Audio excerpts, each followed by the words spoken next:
A very warm welcome to all the students. Eklavya Education Point is back with another video. And in this video, we are going to discuss the chapter Is Matter Around Us Pure, which is the second chapter of class 9th CBSE based science. Now students, before moving on to today's video, if you are new here, subscribe to our channel and press the bell icon to get notified every time we post a new video.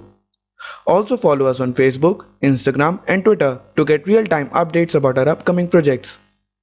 So now that you're a subscriber, let's get started. Students, इस chapter की शुरुआत में हमें सबसे पहले इस chapter की थोड़ी सी समरी लेनी चाहिए. हम जानना चाहेंगे कि इस चैप्टर में एक्चुअली हमें पढ़ाया क्या जाएगा. तो आप ये चीज़ समझ लीजिए कि आपका ये जो चैप्टर है वो आपके पिछले चैप्टर, जो आपका फर्स्ट चैप्टर था, उसकी कंटिन्यूएशन है. यानी कि जो आपका चैप्टर था मैटर इन आवर सराउंडिंग्स, उसको कंटिन्यू करते हुए उसके बारे में आपको और पढ़ाएगा. आपके मैटर के बारे में, आपके मैटर के डिफरेंट टाइप्स के बारे में, उसके कंपोजिशंस के बारे में. तो यहाँ पर हम लोग सबसे पहले देख लेते हैं कि हमारे पास क्या लिखा हुआ है प्रीफेस में. प्रीफेस में हमारे पास में यहाँ पर लिखा हुआ है, have you ever noticed that the word pure return on the PACS of various consumable like ghee, butter, salt, spices etc. For common people means having no adulteration, but for a scientist all these things are actually mixtures of different substances and hence not pure. तो हमारे पास यहाँ पर लिखा हुआ है कि आपने देखा होगा कि जब भी आप बाज़ार से घी का पैकेट या फिर बटर का पैकेट या फिर सॉल्ट का या फिर मिल्क का पैकेट लेकर आते हैं, स्पाइसेस लेकर आते हैं, तो उसके ऊपर लिखा हुआ आता है आपके सामने कि these products are pure. Correct. तो एक कॉमन मैन के लिए, जिसने साइंस नहीं पढ़ा है, जो साइंस को नहीं जानता है, उसके लिए प्योर का मतलब होता है कि इसके अंदर कोई अडल्ट्रेशन यानी कि मिक्सचर, यानी कि ऐसी चीज़ें जो आपको नुकसान देंगी, नुकसानदायक प्रोडक्ट आपके प्रोडक्ट के अंदर अवेलेबल नहीं है. बट एक साइंटिस्ट के हिसाब से ये सब चीज़ें, अगर इनके अंदर कोई नुकसानदायक चीज़ भी अवेलेबल नहीं है तो भी ये एक मिक्सचर होती हैं. कैसे? एग्जाम्पल के तौर पे देखते हैं. हमारे पास सबसे पहले आता है सॉल्ट. अगर हम सॉल्ट का एग्जाम्पल देखें तो सॉल्ट भी अपने आप में एक पूरा का पूरा मिक्सचर होता है दो सब्सटेंसेस का, जो कि होते हैं आपके क्लोरीन और सोडियम. करेक्ट. तो आपका जो सॉल्ट होता है उसका केमिकल नेम मैं आपको बता देता हूं, वो होता है सोडियम क्लोराइड यानी कि NaCl. Na means sodium and Cl means chlorine. तो आप ये बहुत सिंपली समझ सकते हैं कि आपका सॉल्ट जो होता है वो एक मिक्सचर होता है दो सब्सटेंसेस का. वहीं पर हम लोग अगर एग्जाम्पल लें घी का या बटर का या मिल्क का एग्जाम्पल लें बहुत सिंपल लेवल पर, तो आपका जो मिल्क होता है वो एक मिक्सचर होता है वाटर, फैट और प्रोटीन्स का. उसके अंदर वाटर होता है, फैट्स होते हैं और प्रोटीन्स होता है. फैट सबसे ज़्यादा अमाउंट में होता है, वाटर उससे कम और प्रोटीन्स वाटर से थोड़े से ज़्यादा. करेक्ट. तो इस चैप्टर के अंदर हम लोग यही समझेंगे कि क्या हमारा मैटर जो हम लोगों ने पढ़ा है अभी तक वो प्योर है कि नहीं है. करेक्ट. मूव करते हैं. सबसे पहले हमने लास्ट पीपीटी के अंदर, लास्ट स्लाइड के अंदर हम लोगों ने एक टर्म पढ़ी, मिक्सचर. तो सबसे पहले हमें जानना पड़ेगा कि मिक्सचर क्या होता है. What is a mixture. यहां पर एक डेफिनेशन लिखी है, उसको पढ़ते हैं. The result formed due to the combination of substances does not lose its individuality nor are they combined chemically. Mixtures are the one product of mechanical blending or mixing of chemical substances such as elements and compounds. तो इसके यहाँ पर आपके पास में मैं word by word आपको समझाता हूँ कि लिखा हुआ है the result formed due to the combination of substances, यानी कि जो रिजल्ट मिलता है कभी भी सब्सटेंसेस के कॉम्बिनेशन से, does not lose its individuality, यानी कि वो अपनी इंडिविजुअल कैरेक्टरिस्टिक्स और प्रॉपर्टीज को लूज नहीं करता, nor are they combined chemically, ना ही वो केमिकली कंबाइन हो पाते हैं, यानी कि केमिकल प्रोसेसेस के साथ एक दूसरे से जुड़ पाते हैं. Mixtures are the one product of a chemical blending, यानी कि दो प्रोडक्ट्स को, सब्सटेंसेस को जब केमिकल मैकेनिकल प्रोसेसेस के थ्रू ब्लेंड किया जाता है या फिर उनको मिक्स किया जाता है और उनसे जो रिजल्ट आता है उसको हम एक मिक्सचर कहते हैं. करेक्ट. तो मिक्सचर के अंदर आपका कोई केमिकल प्रोसेस इन्वॉल्व नहीं होता, किसी भी तरह का केमिकल प्रोसेस, यानी कि हम समझ सकते हैं. फॉर एग्जांपल मैं आपको बताता हूँ रोटी मेकिंग का प्रोसेस. तो रोटी मेकिंग का प्रोसेस आपका एक केमिकल प्रोसेस है जहां पर आप लोग वाटर और फ्लावर को मिक्स कर लेते हैं और मिक्स करने के बाद में आप उनको गैस के ऊपर सेकते हैं रोटी को। करेक्ट। तो वो एक केमिकल चेंज आ गया उसके अंदर, यानी कि आप उस प्रोसेस को रिवर्स नहीं कर सकते, आप वापस से रोटी को वाटर और फ्लावर में कन्वर्ट नहीं कर सकते। करेक्ट। लेकिन आपके जो मिक्सचर्स होते हैं उनको सेपरेट किया जा सकता है बाय केमिकल प्रोसेसेस मिक्सचर्स को। करेक्ट। अब यहाँ पर हम कुछ एग्जांपल के तौर पर आगे हम देखेंगे। पहले यहाँ पर हमें दे रखी है इमेज जिसके अंदर हमें मिक्सचर बता रखे हैं कि उनको उसी तरह से सेपरेट किया जा सकता है। आगे मूव करते हुए प्रॉपर्टीज ऑफ मिक्सचर, हमें मिक्सचर की अब कुछ प्रॉपर्टीज के बारे में जानना होगा। यहां पर लिखा हुआ है आपके सामने, mixtures are made up of 2 or more substances that are not chemically combined with each other. यानी कि जैसा कि हमने लास्ट स्लाइड में पढ़ा कि मिक्सचर आपके वो होते हैं जो केमिकली कंबाइंड नहीं किए जाते। The properties of mixture are listed below. तो यहां पे प्रॉपर्टीज हमें दे रखी हैं। सबसे पहले, the components of a mixture each keep their original property, यानी कि एक मिक्सचर के अंदर जितने भी सब्सटेंसेस आपके एडेड होते हैं वो अपनी इंडिविजुअल प्रॉपर्टीज को लूज नहीं करते। फॉर एग्जाम्पल, आपके NaCl के अंदर आपका Na है और Cl है, तो आपके Na और Cl की जो इंडिविजुअल प्रॉपर्टीज होती हैं वो खत्म नहीं होती हैं NaCl बनने के बाद भी। सेकेंड हमारे पास प्रॉपर्टी लिखी हुई है, the separation of components can be easily done, यानी कि जैसा कि हमने लास्ट स्लाइड के अंदर जाना था कि इनका सेपरेशन करना अगेन बहुत ही इजी होता है। सिंपल प्रोसेसेस के थ्रू हम लोग फिल्ट्रेशन के थ्रू भी मिक्सचर को सेपरेट कर सकते हैं, कुछ मिक्सचर को, सबको नहीं।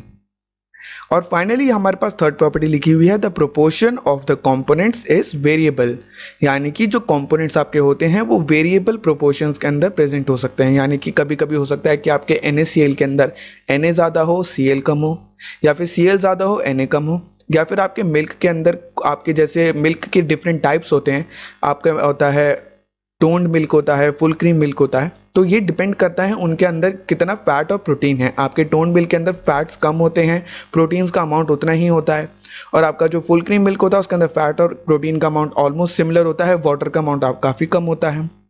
तो इसी तरह से इनकी कंपोनेंट्स की जो प्रॉपर्टीज़ हैं और यानी कि प्रोपोर्शंस जो हैं वो वेरी कर सकते हैं। एग्जाम्पल के तौर पर हमको यहाँ पर कुछ कॉम्प्लेक्स एग्जाम्पल्स दे रखे हैं, जैसे कि crude oil, ink, gunpowder. इन सबको सेपरेट करना उतना आसान नहीं होता, लेकिन ये सब भी मिक्सचर होते हैं, सेपरेट हो सकते हैं। आगे मूव करते हुए हमारे पास में है टाइप्स ऑफ मिक्सचर। अब मिक्सचर के टाइप्स जो होते हैं वो जानना हमारे लिए काफ़ी ज़्यादा ज़रूरी है। सबसे पहले समझते हैं कि मिक्सचर के कैसे बेसिस के ऊपर हम टाइप्स क्रिएट कर सकते हैं। तो यहां पर लिखा हुआ है, based on the composition of mixture they can be divided into 2 types, यानी कि मिक्सचर के कॉम्पोजिशन कैसी है, यानी कि किस तरह का कॉम्पोजिशन, किस तरह का सब्सटेंस, किस तरह का मटेरियल आपके मिक्सचर में है, उसके बेसिस पर हम मिक्सचर को 2 डिवाइड कर सकते हैं, 2 पार्ट्स के अंदर। पहला आपके पास आता है होमोजीनियस मिक्सचर और दूसरा आता है आपके पास हेट्रोजीनियस मिक्सचर। अब जैसे जैसे मैं इनकी डेफिनेशन रीड करूंगा, आप यहाँ पर साइड में इनकी इमेजेस के अंदर, इनके इमेजेस के अंदर आप इनको देख सकते हैं, समझ सकते हैं कि क्यों ऐसा लिखा हुआ है। होमोजीनियस की डेफिनेशन में लिखा हुआ है, homogeneous mixture can be defined as the mixtures which possess the same properties and combination throughout their mass, जिनके कंप्लीट मास के अंदर सेम प्रॉपर्टीज और सेम तरह का कॉम्पोजिशन और कॉम्बिनेशन होता है। यानी कि आपके होमोजीनियस, होमो से आप लोग को समझना चाहिए, यहां पर आपको 2 प्रीफिक्स दे रखे हैं, एक आपका प्रीफिक्स है हेट्रो और एक आपका प्रीफिक्स है होमो। होमो मीन्स सिमिलर, यानी कि पूरे के पूरे कॉम्पोजिशन के अंदर throughout the mass, throughout their composition, पूरा का पूरा कॉम्पोजिशन आपका है उसकी प्रॉपर्टी हमेशा सेम रहेगी होमोजीनियस के अंदर। वहीं हेट्रोजीनियस के अंदर आपको दे रखा है, heterogeneous mixture possess different properties in composition in various parts, यानी कि अगर आपके पास में एक मिक्सचर है जो कि हेट्रोजीनियस है नेचर के अंदर, तो उसके हर पार्ट में, उसके मास में आप अगर डिफरेंट पार्ट्स देखेंगे तो हर एक के अंदर आपको डिफरेंट प्रॉपर्टीज दिखाई देंगी, क्योंकि उसके कॉम्पोजिशन वेरी करता रहता है। The properties are not uniform throughout their mixture. इसी चीज को यहाँ इमेजेस के थ्रू समझाया गया है, बल्ब्स, पर्पल और ग्रीन बल्ब्स के थ्रू आपको एक्सप्लेन किया गया है। आगे मूव करते हुए हमारे पास में आता है सॉल्यूशन। अब ये टर्म जो है आपने काफ़ी बार सुनी होगी, और सॉल्यूशन और मिक्सचर के ऊपर ही आपका ये पूरा का पूरा चैप्टर जो होता है वो बेस्ड होता है। सॉल्यूशन एक ऐसी टर्म है जिसको हमने हमेशा से सुना होगा, सॉल्यूशन का मीनिंग आपने हमेशा से समझा होगा, उस तरह के कंपोनेंट्स या उस तरह के सब्सटेंसेस जिनको हम लेबोरेटरी के अंदर इस्तेमाल करते हैं, केमिस्ट्री लैब के अंदर या फिजिक्स लैब में या बायोलॉजी लैब के अंदर हम लोग इस्तेमाल करते हैं। तो ऐसा नहीं होता है सॉल्यूशन का। सॉल्यूशन को हम लोग इस तरह से समझ सकते हैं, यहाँ पर एक डेफिनेशन लिखी हुई है जिसके अंदर लिखा हुआ है, अ solution is a homogeneous mixture of two or more components in which the particle size is smaller than 1 nanometer। ये बहुत स्पेसिफिक टर्म है, इसको हमको याद रखना पड़ेगा, समझना पड़ेगा, क्योंकि आपसे एग्जाम में काफ़ी बार पूछी जा सकती है। यहाँ पर आपके पास लिखा हुआ है कि आपका सॉल्यूशन जो होता है वो एक होमोजीनियस मिक्सचर होता है। हमने होमोजीनियस और हेटेरोजीनियस के अंदर डिफरेंस समझा था। सॉल्यूशन जो होता है वो एक मिक्सचर ही होता है बेसिकली, लेकिन आपका सॉल्यूशन एक ऐसा मिक्सचर होता है जिसको सेपरेट करना बेसिक प्रोसेसेस के थ्रू पॉसिबल नहीं होता। इसको सेपरेट किया जा सकता है लेकिन डिफरेंट केमिकल प्रोसेसेस के थ्रू, करेक्ट। तो ये आपका होमोजीनियस होता है, जिसका मतलब कि इसके थ्रू आउट द मास इसकी प्रॉपर्टीज हमेशा सेम रहेंगी, इसकी प्रॉपर्टीज जो है वो कभी भी चेंज नहीं होती, डिफरेंट नहीं होती, हर बार सेम रहती है थ्रू आउट देयर मास। और साथ ही में इसके अंदर दो या दो से ज़्यादा कंपोनेंट्स प्रेजेंट हो सकते हैं, और इसके साथ में यहाँ पर इसके पार्टिकल्स का साइज 1 नैनोमीटर से कम होता है। यानी कि ये आपके लिए इंपॉर्टेंट टर्म है, क्योंकि इसी के बेसिस पर हम लोग सॉल्यूशन की जब प्रॉपर्टीज़ पढ़ते हैं तो वहाँ पर हमारे पास में आता है कोलॉइडल सॉल्यूशन, डिफरेंट सॉल्यूशन आते हैं हमारे पास, आते हैं सस्पेंशन सॉल्यूशन, कोलॉइडल सॉल्यूशन, और कोलॉइडल सॉल्यूशन के बेसिस पर आपको समझना पड़ेगा टिंडल इफेक्ट। तो वहाँ पर ये पार्टिकल का साइज आपके लिए याद रखना काफ़ी ज़्यादा इंपॉर्टेंट है। तो सॉल्यूशन का जो बेसिस होता है उसके अंदर यही होता है कि 1 नैनोमीटर से छोटे साइज के पार्टिकल होने चाहिए। और यहाँ पर आपके सामने दो एग्जांपल दे रखे हैं, एक सोडा वाटर का और एक शुगर सॉल्यूशन का। शुगर सॉल्यूशन में आपके पास में दो ही कंपोनेंट है, वाटर और शुगर। जबकि सोडा वाटर के अंदर आप डिफरेंट कंपोनेंट्स देख सकते हैं कि यहाँ पर आइस क्यूब्स अवेलेबल हैं, साथ में लेमन भी अवेलेबल है, और इसके अंदर आपके मिंट होता है और वाटर भी होता है, करेक्ट। तो अब हम मूव करेंगे सेकंड टॉपिक पे, जहाँ पर हमारे पास में लिखा हुआ है कंपोनेंट्स ऑफ अ सॉल्यूशन। अब जैसे आपके मिक्सचर के टाइप थे, वैसे ही हमको सॉल्यूशन के कंपोनेंट्स होते हैं।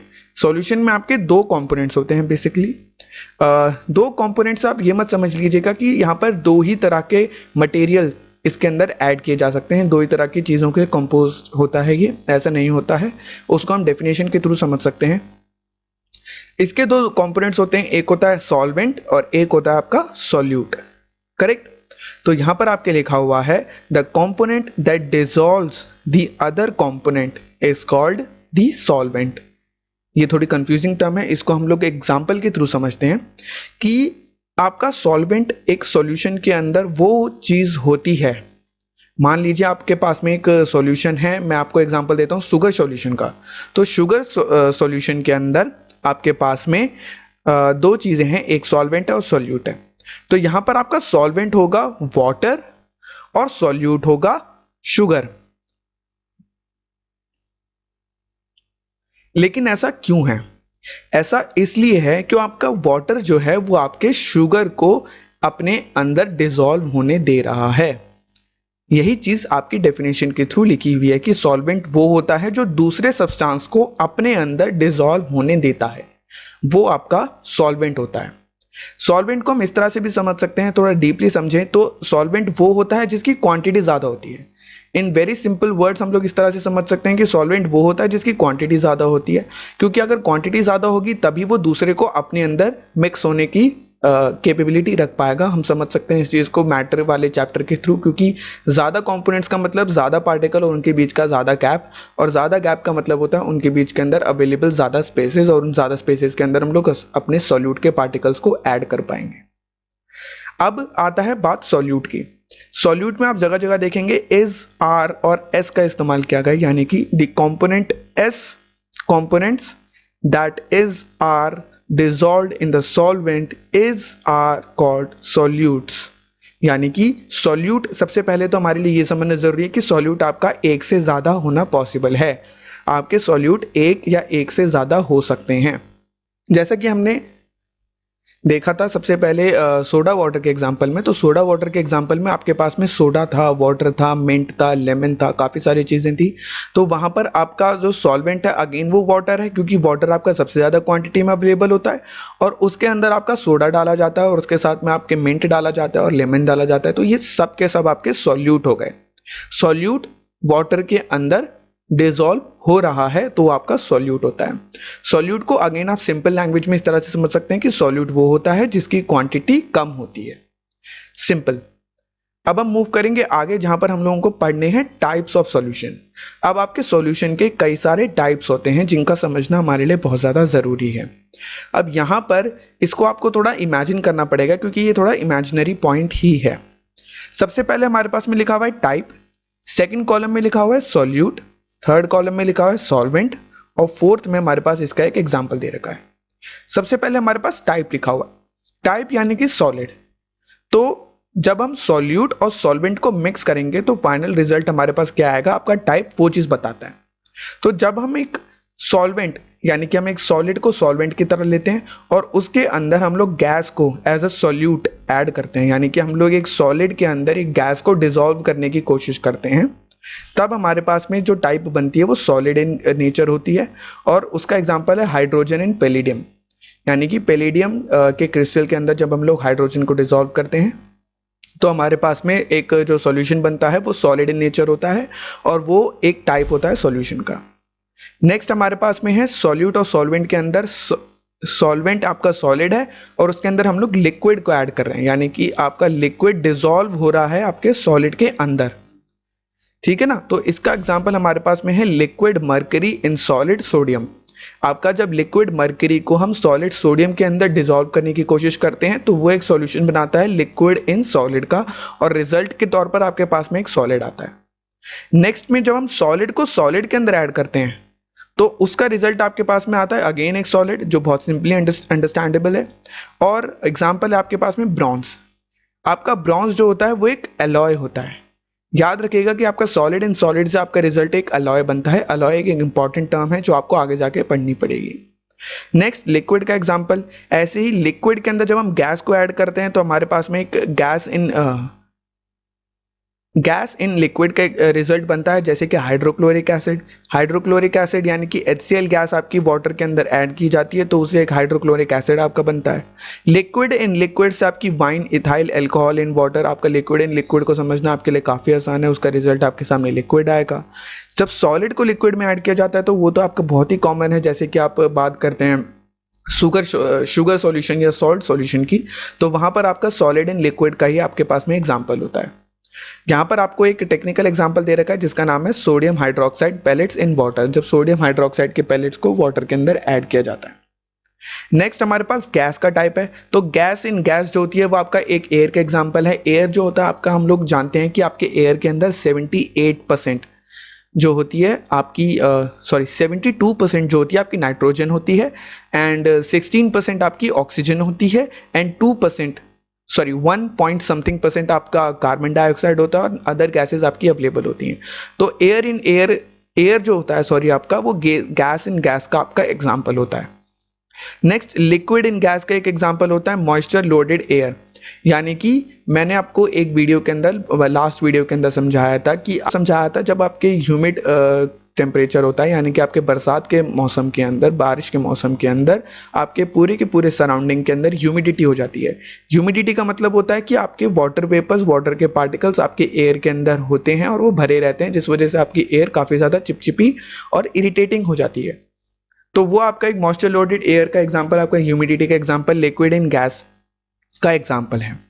नेक्स्ट सॉलिड इन गैस, यानी कि नेफ्थलीन सब्लाइम्ड इन एयर। यहाँ पर हमारे पास एक डिफरेंट है, यानी कि सॉलिड इन गैस, जब सॉलिड को गैस के अंदर डिसॉल्व किया जाता है तो आपके पास में नेफ्थलीन बॉल्स, जिनका आप इस्तेमाल करते हैं अपने कपड़ों के अंदर स्मेल ना होने के लिए। जब हम सर्दी के कपड़ों को पैक करके रखते हैं तो हम लोग नेफ्थलीन बॉल का इस्तेमाल करते हैं, उनके अंदर नेफ्थलीन बॉल्स डाल देते हैं, जिससे कि वो बॉल्स जब डिसॉल्व होती हैं एयर के अंदर तो आपके कपड़ों के अंदर स्मेल नहीं होने देती, और आपके कपड़ों के अंदर छोटे छोटे कीड़े मकोड़ों से भी उनको बचाती है। जब काफ़ी समय के लिए आपका सामान स्टोर किया जाता है, कपड़ों के अंदर सबसे कॉमनली इसको इस्तेमाल किया जाता है। तो ये थे आपके सारे के सारे टाइप्स ऑफ सॉल्यूशन। सॉल्यूशन आपके काफ़ी ज़्यादा टाइप के होते हैं। अब इन सब का भी नेम्स होते हैं जो हम आगे पढ़ेंगे। फिर आगे बढ़ते हुए हमारे पास में प्रॉपर्टीज़ हैं सॉल्यूशन की। जैसे आपके मिक्सचर की प्रॉपर्टीज़ थी, वैसे ही आपके पास में सॉल्यूशन की प्रॉपर्टीज़ हैं। सबसे पहले हमारे पास में पहली प्रॉपर्टी है कि ये होमोजीनियस होता है। सिंपली हमने इसकी डेफिनेशन में पढ़ा था कि ये होमोजीनियस होता है, विच मीन्स कि इसकी पूरे के पूरे मास और इसके पूरे के पूरे सब्सटेंस के अंदर सारे के सारे में प्रॉपर्टीज़ आपकी हमेशा सेम रहती हैं। मूविंग ऑन, इसके पार्टिकल्स का साइज 1 नैनोमीटर से कम होता है। It particles are too tiny and have a diameter less than 1 nanometre. इसके पार्टिकल्स का जो डायमीटर होता है वो 1 नैनोमीटर से भी कम होता है। 1 नैनोमीटर आपका मतलब होता है 10⁻⁻⁻6 metres, which is very less. जो थर्ड प्रॉपर्टी आपके पास में है उसके अंदर लिखा हुआ है the particles are not visible to naked eyes, यानी कि जो आपके पार्टिकल्स होते हैं वो नेकेड आइज को विजिबल नहीं होते हैं, जिसको आप दूसरे वाली प्रॉपर्टीज के थ्रू बहुत इजीली समझ सकते हो कि अगर 1 नैनोमीटर से भी छोटा पार्टिकल है तो वो आपकी नेकेड आइज को विजिबल नहीं होगा। अब आपकी फोर्थ प्रॉपर्टी के अंदर हमारे पास में लिखा हुआ है particles don't scatter a beam of light passing through it and hence the path of the light is not visible, यानी कि जो आपके पार्टिकल्स होते हैं वो बीम ऑफ लाइट को स्कैटर नहीं कर पाते। आपके जो पार्टिकल्स इस सॉल्यूशन के अंदर अवेलेबल हैं वो बहुत ज़्यादा छोटे हैं। वो इतने ज़्यादा छोटे हैं कि अगर लाइट उनके थ्रू पास की जाती है तो लाइट के रेज जो हैं वो बिल्कुल भी डिस्ट्रैक्ट नहीं होते, वो स्कैटर नहीं होते पार्टिकल्स के थ्रू। यानी कि अगर आपके पास में एक ग्लास ऑफ वाटर है जिसके अंदर आपने शुगर आपकी ऐड कर रखी है और उसको आप मिक्स कर लेते हैं, वो आपका एक सॉल्यूशन बन जाता है। उसके थ्रू अगर आप लाइट को पास करेंगे तो बिल्कुल भी आपकी लाइट जो है वो स्कैटर नहीं होगी, वो स्ट्रेट पास कर जाएगी। नेक्स्ट फिफ्थ प्रॉपर्टी के अंदर हमारे पास में लिखा हुआ है solutes are inseparable from the mixture and do not sediment. A solution is stable, यानी कि आपका जो सॉल्यूशन होता है वो हमेशा स्टेबल होता है और सॉल्यूशन के सॉल्यूट्स जो होते हैं वो इनसेपरेबल होते हैं मिक्सचर से और वो सेडिमेंट नहीं करते। यानी कि अगर आपके एक मिक्सचर के अंदर एक सॉल्यूट है तो वो आपके सॉल्वेंट के साथ में पूरी तरह मिक्स हो जाता है, उसको आप सेपरेट नहीं कर सकते नॉर्मल प्रोसेसेस के थ्रू। उसको सेपरेट करने के लिए आपको इलेबोरेटेड केमिकल प्रोसेसेस का हाथ की मदद लेनी पड़ती है। नेक्स्ट सिक्स्थ प्रॉपर्टी आपके पास में लिखी हुई है the components of a mixture can not be separated using filtration, यानी कि हम फिल्ट्रेशन का इस्तेमाल करके भी नॉर्मली कंपोनेंट्स को सेपरेट नहीं कर सकते, जैसा कि मैंने लास्ट प्रॉपर्टी के अंदर बताया था कि आपको इलेबोरेटेड केमिकल प्रोसेसेस की हेल्प लेनी पड़ती है। तो students, on this note I would like to conclude this video. If you like this video and my explanation, give it a thumbs up and share it with your friends. Also follow us on Facebook, Instagram and Twitter to get real-time updates about our upcoming projects. That is it for today. I will be back tomorrow with more videos. Till then, thank you.